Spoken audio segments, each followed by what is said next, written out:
Launching a business without a dime in your pocket sounds impossible, doesn't it? But guess what? It's not only possible, it can happen for you. Today I'm going to show you how you can start a business even if you're broke, using modern strategies that are working right now that you can leverage for your benefit, for your entrepreneurial dream.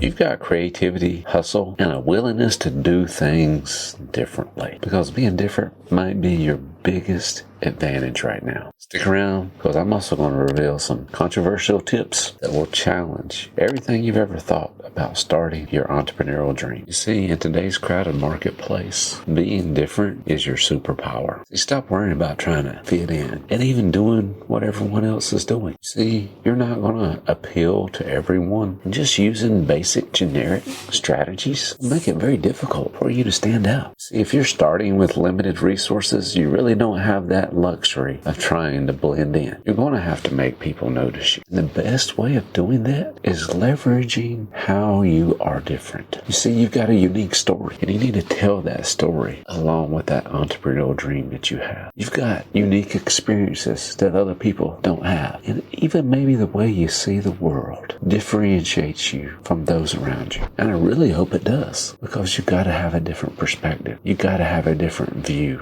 And maybe part of your story is you faced some major challenges. Maybe you came from a background that isn't the typical entrepreneurial background story, but it's your story, and it's what makes you you. It's what makes you different. And just because your story isn't like famous entrepreneurs out there, that's not a disadvantage. There again, it's your superpower. See, your unique perspective allows you to connect with people in a different way. And you'll find people who will be able to relate and connect to your story like they can connect with no one else's. And maybe you felt overlooked by the mainstream. There again, that's part of your story. And you can use that, leverage that uniqueness and being overlooked for your advantage as you make your entrepreneurial dream come true. Here are 5 secrets to turning your disadvantages into your strengths. If you have limited financial resources, then your strength needs to be creativity and resourcefulness. See, if you don't have money to throw at a problem, you're forced to come up with an innovative solution for that problem. And if you're starting with limited resources or no resources at all, you've got to be able to solve that problem. And that should drive you to coming up with a way to solve that problem that you're trying to address right now. See, limited resources make you find ways to be more efficient. They make you learn how to use lean principles to take advantage of the situation that you're in. And the reality is, the fact that you're using those limited resources, you're being innovative, you're using lean principles, is actually going to help you be sustainable in the end. It's as simple as taking advantage of social media, free organic outreach to show how are you going to solve this problem. There is a free resource available you can use and take advantage of and leverage for yourself. The second secret is, if you don't have the credentials or you lack traditional education, well then use some out-of-the-box thinking. And half the time, those degrees and those certifications, yes, you can learn things from them, but if you don't have the resources to do that, you can train and teach yourself. And the reality is, if you train and teach yourself, I bet you'll be able to surpass that person that went and took some kind of class to pass a test so they could get that certification stamped by their name. Because you've learned to be resourceful, you've had to figure it out in the real world, in a real situation. And anyway, your outsider perspective is going to allow you to approach the problem more creatively. And you're not going to be limited by traditional thinking. You'll have fresh ideas. You'll have new ideas. The third secret is, maybe you're coming from a marginalized background, which might help you be more relatable and give you insights into your niche market that others might not have. See, diverse perspectives are a great resource to have. And that diverse background, you need to leverage it for your benefit, because it sets you apart. It also gives you back access to communities that others don't have. It gives you insights that others do not have based on your experiences in your life. And you will have the opportunity to tap into underserved markets. By serving your community, you can create a loyal fan base that will feel seen and valued from the problem that you solve. Fourth secret, maybe you don't have industry experience. And the strength behind that is, it allows you to ask fresh, new questions. You not stuck in best practices, and a lot of best practices that are really out of date. You're not an industry insider, you don't know the rules, and that's a good thing. I hate rules. I like to break rules personally. So this allows you to question those outdated best practices that they continue to stress. Helps you find better solutions. And sometimes not knowing what is normal can open doors of new ways of doing things. The fifth and final secret is maybe you have a limited network or connections. Strength is just build authentic relationships from the ground up. People are looking for real, authentic leaders, business people. They're looking for authenticity right now. And this is your chance to really take advantage of that and use it for your benefit. Leverage your authenticity to open up new doors, to create new connections, to build new networks for yourself. As you turn those disadvantages into strategies, this controversial strategy I'm about to share with you feels kind of illegal to tell you about it, but I'm going to tell it anyway. And that strategy is stop thinking that you need money to start and launch your entrepreneurial dream. What you really need is a problem to solve, and the goal is to solve it in a way that no one else can. See, people pay money for you to solve big problems. And if you've seen a problem in the marketplace and you've got an idea and you feel like you have a solution and you have the guts to go out there and solve that problem, and you don't have money right now and you're broke, then go ahead and take that risk and solve that problem. Solve it for that one person so you have that social proof that your idea works. After you solve that problem for them, maybe you put a price on it, what you thought it was worth to help you get started. But you solved the problem. You had the guts to stick your neck out and do it. So if you don't have money and you're broke right now and you got an idea to solve a big problem, stick your neck out and go solve it for one person right now and get feedback from them and set a price tag on it for yourself so you can get rolling with your business dream. Now we're going to transition into some proven strategies for you to launch that entrepreneurial dream you have without any money. First strategy is freelance your skills. If you're willing to freelance your skills right now, that is going to allow you to start to build a client base for you to work with. I don't know what problem your entrepreneurial dream solves, and if you don't have that money right now to get started, then maybe you're freelancing your skills on Upwork or Fiverr, or you're doing some kind of consulting work on your own, or you're making some money on the side, but at the same time you're building clients, you're building connections, you're creating a network of people that you've worked with, you provided services for, you've given them results, you've solved a problem for them, and you've done it really well, and you create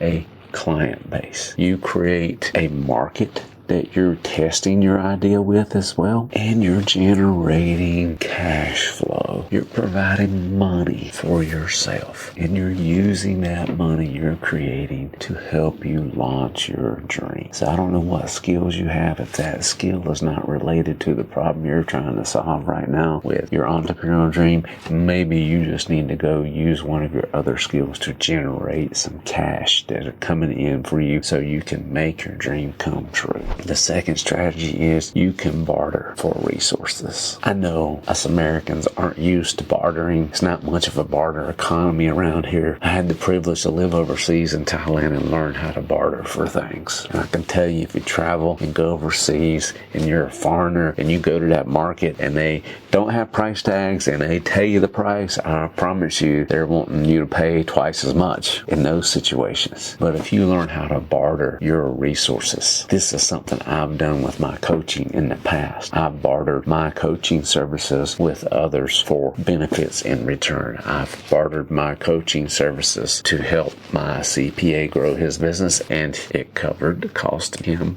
doing my taxes. I've bartered my coaching services to help a fitness instructor, fitness coach to grow their business, and I bartered my services to use their services and use their program and take advantage of that for my health and fitness. And they took advantage of my coaching service to help them grow their fitness business. And we just exchanged. We created a contract. We had an agreement, and we followed that contract and we followed that agreement. And that was us working together, bartering our resources to help us get started, to help us benefit us both in some way, shape, or form. So who is it that you can barter resources with that will help you get what you need to make your entrepreneurial dream come true. The third strategy you see a lot of today is a no-brainer, and it's social media. It means you're getting on social media to share your story, to talk about your entrepreneurial dream and what problem you solve and how you solve it and how it's going to benefit your audience. And you're showing social proof as you do it. You're documenting how you're doing it, and you're sharing that online on a regular basis on various different platforms. And the key is for you to pick one platform to get really good at, start there, and then you build out to some of the other ones. But find that one platform that you understand, that you're comfortable with, and begin to share your story. Begin to document what you're doing and share that with your audience and help them understand what you do and how it can benefit them, and what are the outcomes that they can experience, what are the benefits that they can experience from what you're doing. That becomes part of your story. As you solve those problems for people, have them share that story as well on social media. Have them own your social media sharing that story, and that becomes your launch pad.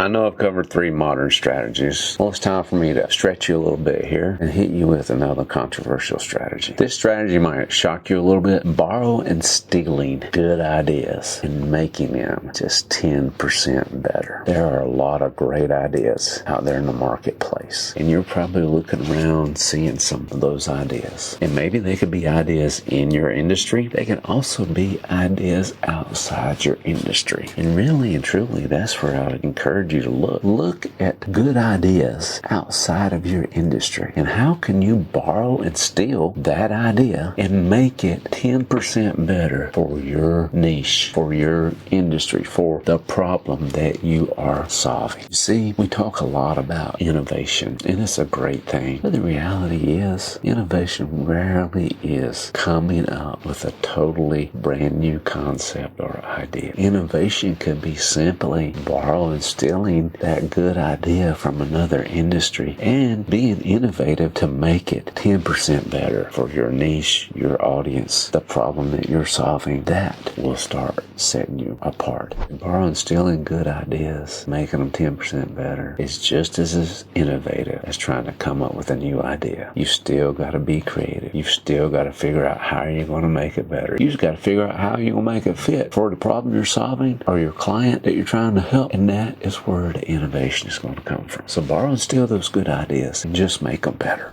Now we're going to look at how we can leverage technology to help us launch our entrepreneurial dream. I don't know if you ever use platforms like Kickstarter, GoFundMe, or Indiegogo. These platforms allow entrepreneurs to raise money before their business even starts. And the great thing about them is you don't need to have no upfront capital for them. In 2012, Pebble Watch, a smartwatch that had the ability to connect to both the iPhone and the Android at that time in the marketplace, set a goal to raise $100,000 through a Kickstarter campaign. In just a few days of their campaign, they were able to raise $10 million through 70,000 different backers. 70,000 people were willing to donate and give to their idea. Their success was due to their unique concept of a customizable smartwatch, which wasn't in the marketplace at that point in time. Its ability to connect both to the iPhone and Android, just due to early excitement from tech enthusiasts. They were able to do this by just generating interest and being able to pre-sell their product idea to a passionate community. And pay attention to that. They were able to pre-sell their idea. They created a viable product for them to test and prove and show and demonstrate that it could work and do the things it needed to do that was different from any other smartwatch. And they were able to generate that interest and pre-sell that idea.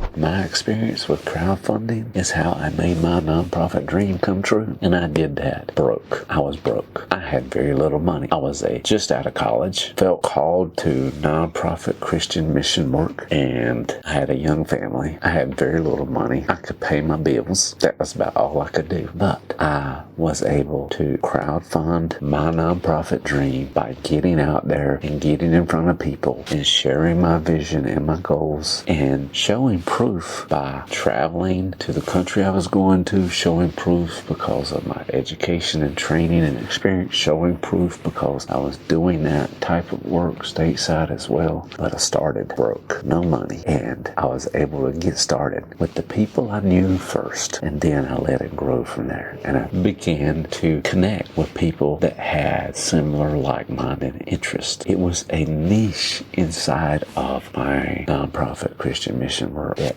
helped me stand apart and different from others, and it was strategically of importance at that time, and that helped make the difference as well. So the fifth strategy is sell before you build, and really and truly this concept is very straightforward. So instead of building your entire product, just create a simple landing page with details about your idea. Give your customers or clients an opportunity to pre-order or sign up for early access, and if enough people expressed interest, either by paying or signing up, you know the demand is there, and then you can move forward with confidence. And if nobody signs up, nobody prepays, it lets you know that you need to rethink your idea. It might be time for you to pivot, change your idea, adjust it in some ways, but it's either at that point, if nobody signs up, no one registers for it, you either have to pivot, or maybe you really feel strongly about it, and then you got to develop it further to give a little bit more proof of the idea and concept.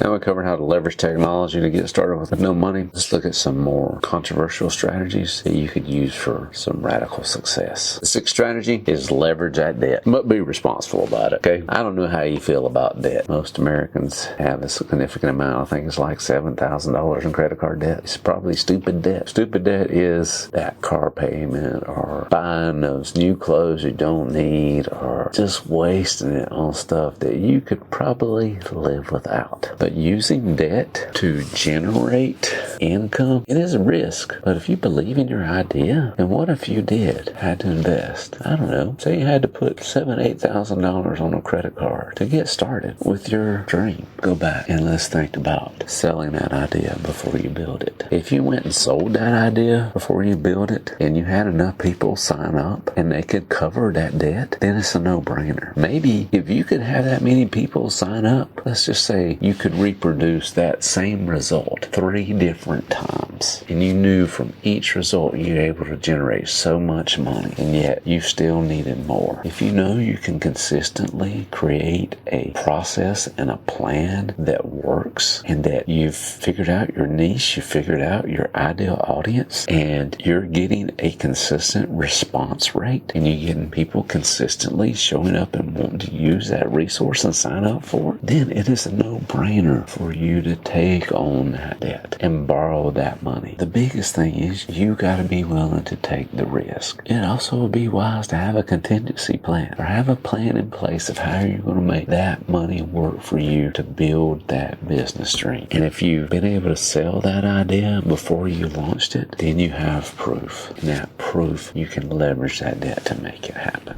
The seventh and final strategy is working for free, but being strategic about it. And don't just go work for free for nothing, all right? If you're going to work for free, you need to be able to accomplish at least 2 things. It needs to be practice for you to help you work out your strategy, help you provide some results for the problem that you're solving, or help you even determine more clearly what specific problem you want to solve by that practice as well. But the practice is going to give you some results and feedback. It's going to help you get more clarity about the problem you're solving, and about the product you're going to be delivering, and what your niche is, and who your ideal client is going to be. But use that free work only as practice, or as a platform that will put you in front of the right people. If that doing it for free will get you that platform and in front of the right people, and sharing your ideas and showing your product and showing your results, then you're